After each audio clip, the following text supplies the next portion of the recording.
नमस्कार, अस्सलाम वालेकुम, आदाब। मैं हूं यूसुफ अली। आप देख रहे हैं सैफ न्यूज़ लाइव। आइए नजर डालते हैं आज की खास खबर पर। दोस्तों, पिछले 10 दिनों से जो मामला काफी गूंज रहा है वसई विरार अंतर्गत नवापुरा रिसोर्ट कार्रवाई का, जिस तरह से जो पूरा मामला हुआ है, आगे आपने देखा है, हमने उसकी कवरेज की है और उसके बाद जो एक पूरा माहौल क्रिएट हो गया है।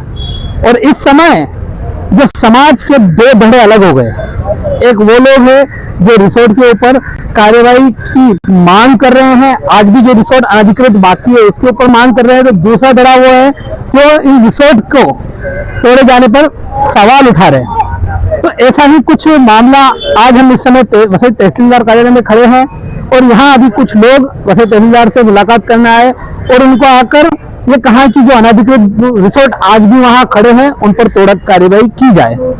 अब ये मामला इस समय इनका ऐसा कहना है कि जब ये नवापुरा का पूरा मामला हुआ है तब से इनकी ये मांग नहीं है, इनकी ये मांग काफी समय से है।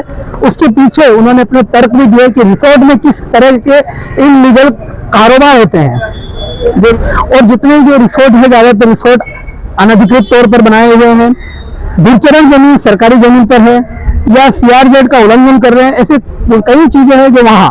अब यहाँ मुद्दा ये आता है कि स्थानिक भूमिपुत्र, तो ये लोग जो अभी तहसीलदार से मुलाकात करके रिसोर्ट पर कार्रवाई करने की मांग कर रहे थे, इनका यही कहना है कि स्थानिक भूमिपुत्रों के व्यवसाय का विरोध नहीं है। यहाँ विरोध यह है कि क्या व्यवसाय नैतिकता वाला है। तो ये वाकई काफी बड़ा सवाल है कि व्यवसाय करना कोई बुरी बात नहीं है, लेकिन व्यवसाय में भी नैतिकता सबसे अहम है। अगर ऐसा धंधा है जो समाज के लिए कहीं ना कहीं बुराई पैदा करने वाला है, जिसमें फिर चाहे वहाँ बिकने वाली ड्रग्स हो, वहाँ बिकने वाली शराब हो, उसकी वजह से समाज को असर करता है, तो वो शायद गलत है। वहाँ जो मामला हुआ था नवापुरा में उस दिन और जो कुछ हुआ उसमें एक आदमी की जान गई, 12 जने, उसके बाद पहले 11 जनों पे एफआईआर हुई, फिर एक और उसमें आरोपी बढ़ा। 12 आरोपियों को पुरानी कलम 302, आज के समय में 103 भारतीय न्याय संहिता में उनको आरोपी बनाया गया। दरअसल वो भी सही नहीं था, इनका ऐसा कहना है, क्योंकि जो मामला था वो आकस्मिक मृत्यु का होता था। लेकिन आप सभी जानते हैं उस मामले में सीधे मुख्यमंत्री इन्वॉल्व थे। मुख्यमंत्री के आदेश पर वो मामला दर्ज हुआ और मुख्यमंत्री के आदेश के ऊपर ही उस 7C रिसोर्ट के ऊपर इतनी बड़ी कार्रवाई हुई। उसके बाद पूरा ये मामला जो है एकदम से हाईलाइटेड हो गया। जिस तरह से चर्चा में आया है, शायद अगर उस दिन मुख्यमंत्री ने इस तरह से जल्दी में अगर वो आदेश नहीं दिया होता तो इस तरह से पूरा मामला चर्चा में नहीं आया होता। तो अब देखते हैं इस मामले पर फिलहाल प्रशासन जो है वो काफी परेशानी में है, क्योंकि अगर एक तरफ प्रशासन के लिए कुआं है तो दूसरी तरफ खाई है। अगर प्रशासन तोड़क कार्रवाई अंजाम देता है तो वहां विरोध करने वाले हैं, और तोड़क कार्रवाई अंजाम नहीं देता है तब भी जो लोगों की मांग है कि तोड़क कार्रवाई की जाए, क्योंकि अनाधिकृत अवैध गतिविधियां वहां चलती है, तो इनको भी नकारा नहीं जा सकता है। अब आज के इन लोगों की मांग के बाद तहसीलदार का यही कहना था कि जो न्याय सम्मत कार्यवाही होगी। हालांकि तहसीलदार ने आधिकारिक रूप से कुछ कहा नहीं हमें, लेकिन उनका इन लोगों को यही कहना था कि जो न्याय सम्मत और कानूनी प्रक्रिया है वो पूरी जाएगी और जल्द ही ऐसे अनधिकृत रिसोर्ट के ऊपर कार्रवाई की जाएगी। तो बने रहिए इस पूरी खबर के ऊपर। आगे भी कुछ अपडेट आती है तो हम आपको जरूर दिखाएंगे।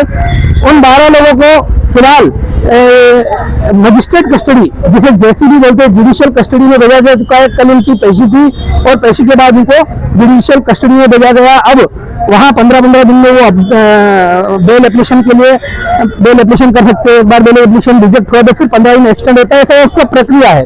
तो यानी कि इस मामले में ये भी नहीं भूलना चाहिए कि न्याय अपना काम कर रहा है। एक तरफ जहां लोग ये मांग उठा रहे हैं कि इस तरह से कलम लगाना गलत था, तो वहीं अब तक न्यायालय में जो प्रक्रिया जिस हिसाब से चलनी चाहिए उस हिसाब से चल रही है। तो इस पर क्या कुछ होता है हम बने रहेंगे। आज के लिए अभी के लिए इतना ही। नमस्कार। क्या विषय है, आप यहाँ तहसील में आए, क्या वसई के अनधिकृत रिसोर्ट के बारे में पिछले 1 महीने से लगातार चर्चा चल रही है। नवापुर के एक रिसोर्ट में जब एक व्यक्ति की डेथ हो गई, उसके बाद जो हंगामा मचा है, तो उसके बारे में आज तहसीलदार को हम लोग मिलने को आए थे। यहाँ का स्थानिक भूमिपुत्र है, कोई भी अगर व्यवसाय करना चाहता है, भारत देश में हर एक को व्यवसाय करने का स्वतंत्र है और व्यवसाय के खिलाफ हम लोग नहीं है। लेकिन क्या वो वैसा नैतिकता के आधार पे है, क्या वो व्यवसाय को लेते हुए यहाँ जो नियम कानून है क्या उसका पालन किया जाता है, हमारे संविधान ने जो कानून के तहत हमें अधिकार दिया है क्या उसका उसमें सही में इस्तेमाल किया जाता है। इन सब के बारे में आज तहसीलदार के साथ हम काफ़ी लोग तहसीलदार को मिलने को आए थे। मुद्दा ये है कि रिसोर्ट के खिलाफ काफ़ी सालों से यहाँ के जो लोग हैं वो रिसोर्ट के खिलाफ लड़ रहे हैं। इसलिए नहीं लड़ रहे कि हमें किसी के बिजनेस के खिलाफ, व्यवसाय के खिलाफ हमें विरोध करना है। हम इसलिए कर रहे हैं क्योंकि वसई किनार पट्टी पे जो रिसोर्ट चला रहे हैं, इस रिसोर्ट में काफ़ी मात्रा में हम देखते हैं कि वहाँ प्रोस्टिट्यूशन का पूरा व्यवसाय जो है वो वहाँ काफ़ी बढ़ रहा है, वेश्या व्यवसाय काफ़ी बढ़ रहा है। वहाँ खुलेआम आप देख सकते हो कि वहाँ ड्रग्स का जो पेडल्स है, काफ़ी मात्रा में ड्रग्स बेचे जाते हैं। वहाँ हम देखते हैं कि इतना भारी संख्या में लोग आते हैं जिसकी वजह से इतना ट्रैफिक होता है कि ये जो मारामारी है, ये जो दंगा फसाद है वहाँ हमेशा हो रहा है। शनिचर और रविवार के दिन में किसी भी गांव के लोगों को वहाँ अपने घर से बाहर निकलना भी मुश्किल हो जाता है। वहाँ के जो भी बाहर से आने वाले लोग हैं या वहाँ के जो रिसोर्ट चलाने वाले लोग हैं, इसके यहाँ के जो स्थानिक है उनके बारे में कभी सोचते नहीं। आज एक रिसोर्ट गिरा गया जिसके कारण इतना हंगामा हुआ है। हम चाहते हैं कि किसी का रिसोर्ट या किसी का नुकसान जो वो ना हो। 302 किसी के ऊपर लगा है, उसके ऊपर जो भी चर्चा चल रही है उसके ऊपर भी कायदेशीर कानून होना चाहिए। लेकिन क्या हमारा जो व्यवसाय है, जिस व्यवसाय से आपका घर चल सकता है, क्या वो व्यवसाय हम नैतिकता के आधार पर कर रहे हैं? एक रिसोर्ट में अगर दिन में 200 लोग आते या 300 लोग भी आते, 500 रुपये लेते, तो भी अंदाज से कोई भी आदमी महीने में 2-3 लाख कमा सकता है। 2-3 लाख में आराम से घर चल सकता है। जरूरी नहीं कि हमें एक रिसोर्ट में 2-2, 3-3 हजार लोगों को लाना है। जरूरी नहीं कि हमें वहाँ पे शराब बेचने के अलाव करने, जरूरी नहीं कि वहाँ पे एक छोटा सा कमरा बनाए जिसमें प्रोस्टिट्यूशन चले। छोटे छोटे बच्चियाँ, कॉलेज में जाने वाली बच्चियाँ जो है वो वहाँ पे लाए जाए। तो इन सबके खिलाफ है। वसई की संस्कृति जो है वो वसई की संस्कृति, यहाँ की जो संस्कृति वो खेती के साथ, हमारे मच्छीमारों के साथ जो छोटे छोटे व्यवसाय है उसके लिए हमेशा प्राधान्य देने वाली संस्कृति है। इस संस्कृति में कभी इस तरह से नंगा नाच, इस तरह से दंगे, इस तरह से प्रोस्टिट्यूशन, इस तरह का कभी हुआ नहीं है। और जिसके कारण यहाँ रहने वाली जो एक एजुकेटेड पब्लिक है वो काफ़ी परेशान है। तो रिसोर्ट के बारे में जो ये चल रहा है तो उसमें जो कायदेशीर कार्रवाई है उसके बारे में वो जो चल रहा है वो देखेंगे। लेकिन जो नैतिकता की बात है उसके खिलाफ हम लोग थे, आज भी है और आने वाले समय में भी रहेंगे। आपके साथ कौन कौन लोग थे और का इस पे क्या पूरा उनका क्या कहना है? जैसे कि अलग अलग जो सामाजिक संगठन के लोग थे वो उन्होंने तहसीलदार को निवेदन दिया। अलग अलग छोटे जो संगठन चलाने वाले लोग हैं वो भी हमारे साथ थे और तहसीलदार ने अपनी भूमिका स्पष्ट की। जो जो इलीगल चल रहा है, यहाँ जहाँ सरकारी गुरचरण जगह पे इस तरह के छोटे कैफे या रिसोर्ट बना रहे, उसके खिलाफ हम जल्द से जल्द कार्रवाई करेंगे, ऐसा आश्वासन हम लोगों को तहसीलदार ने दिया है। हम लोगों ने तहसीलदार को ये भी बताने की कोशिश की कि कोई एक रिसोर्ट टूटा इसके लिए हम यहाँ पे नहीं आए हैं। हम तो पिछले 10-15 साल से इस पूरे संस्कृति के खिलाफ, जो लीगली काम कर रहे हैं, जो लीगली रिसोर्ट चला रहे, जो अपने पेट चलाने के लिए रिसोर्ट चल रहे हैं, उसके बारे में हम लोगों ने कुछ बोला नहीं था। लेकिन इस तरह का जो अनैतिक काम चलता है उसके खिलाफ कार्रवाई होना चाहिए। अगर कार्रवाई नहीं होगी तो आने वाले समय में हम लोग भी भूमि पुत्र करके आंदोलन कर सकते हैं।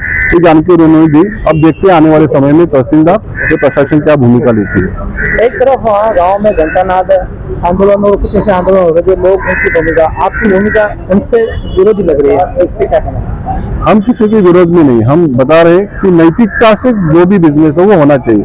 क्या ये नैतिकता का पालन हो रहा है? अगर नैतिकता का पालन नहीं हो रहा है तो हम तो उसके खिलाफ थे, उसके खिलाफ है, उसके खिलाफ रहेंगे। जॉन सर, आप क्या कहना चाहेंगे इस पूरे मामले में? दरअसल बात आपने अभी घंटानाद का पूछा, मेरे ख्याल से उन लोगों ने स्पष्ट किया है कि जिस तरह से जो 11 गुनहगार पकड़ा हुए हैं और उनके ऊपर जो चार्जेस लगाया वो गलत, तो मैं नहीं मानता वो गलत है। उसने किसी का मर्डर नहीं किया। वो जो किसी नेता का जो लड़का मर गया वो हार्ट अटैक से मर गया, ऐसा बोला जाता है, ऐसा है। सवाल ये है कि यहाँ के रिसोर्ट संस्कृति, यहाँ का पर्यावरण मिलता था, यहाँ का शेयर खेल कायदा कानून का उल्लंघन था, ये सब हो रहा है और ये सब अनाधिकृत है, एंक्रोचमेंट है और ये अतिक्रमण भी है। दोनों बातें यहाँ है। जहाँ तक सवाल है गुरुचरण जमीन जो है वो तो सरकारी जमीन है, जिसके पास है वो वहाँ खेती करो, कोई बात नहीं। तो अनलीगल रिसोर्ट के नाम से अगर कोई कंस्ट्रक्शन करता है तो गलत है, वो सब निकालना चाहिए। ये हमारा पहली मांग है। कई सालों से हम लोग हमारे चैनल सैफ न्यूज़ लाइव पर अपने व्यापार और सेवा से संबंधित विज्ञापन प्रसारण हेतु दिए गए मोबाइल नंबर पर संपर्क करें।